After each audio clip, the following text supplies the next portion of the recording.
And so you're buying Bitcoin because you know it's capped, and you know that gold and silver and oil and soybeans and paper currency and land and apartments are not capped. Everything else on earth is going to keep increasing in supply forever. Bitcoin is not. 그 어떤 자산들보다 비트코인이 현명한 선택이라고 주장하고 있는 영상 속 남자는 전 세계에서 비트코인을 가장 많이 가지고 있는 남자, 바로 마이크로 스트래티지의 마이클세일러입니다. 그가 우리가 살고 있는 지금 현재 이 시기에 왜 우리는 비트코인에 투자를 해야 하며 향후 우리를 보호해줄 유일한 자산이 비트코인인지 본인의 비트코인에 대한 인사이트를 얘기하는 부분을 함께 들어보도록 하겠습니다. The real message of Bitcoiners is don't trust, verify, and be your own bank. And so the message of Bitcoin is you can't trust anybody. If I actually told you the world is made up of imperfect people, and let's say there's 100 families and we all have money and none of us trust each other, and we all know we have idiot kids that are going to take over the family business in time, and we want to create a community bank where we can collectively put our money, the answer would be, well, you don't put anybody in charge of it. You don't put any one family in charge of it. If, you know, you might be the smartest amongst us, and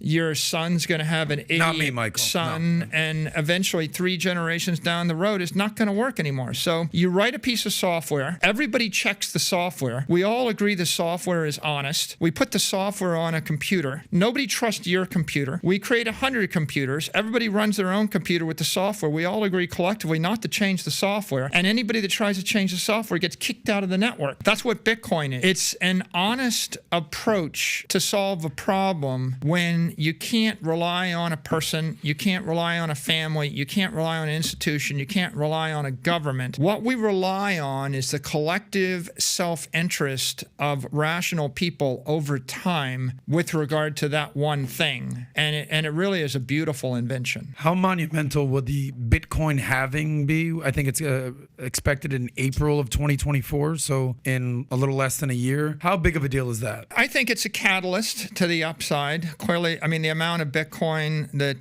the miners receive in a reward that they might sell will be cut in half, so that's a good thing. But I would say that any rational person that studied Bitcoin for 10 hours knows that there will never be more than 21 million Bitcoin. And so, you know, there's less than that because some millions of Bitcoin have been lost and they'll never be spent. And so you're buying Bitcoin because you know it's capped, and you know that gold and silver and oil and soybeans and paper currency and land and apartments are not capped. Everything else on earth is going to keep increasing in supply forever. Bitcoin is not. So once you figure that out, then the only question is there anything better? And you sift through the other 20,000 cryptos, and if they're not better and they're not better, then this is the one. Now, every intelligent person with money has put their money on Bitcoin. So what are you going to bet on? You're going to bet on the networks that were invested in by people without money that aren't intelligent? So Bitcoin is the winner because the smart money has chosen it. There are a lot of other catalysts, right? Every time there's hyperinflation in a place like Argentina, it's a catalyst. Every time a bank fails, it's a catalyst. Every time someone builds an application that's cool on Bitcoin, right? Like all the ordinals and inscriptions and whatever, they're driving up transaction fees, it's a catalyst. Every time a company like MicroStrategy buys another $100 million worth of Bitcoin, it's a catalyst. Every time a regulator actually clarifies the fact that Bitcoin is a commodity, an asset without an issuer, and it's special, that's a catalyst. So lots of catalysts. They're all going to continue. The result will be Bitcoin will chop its way up with volatility forever. Just going to keep grinding up, because for you to believe Bitcoin's going to grind up, all you got to believe is that human beings have a natural tendency to want to improve their life and protect their property and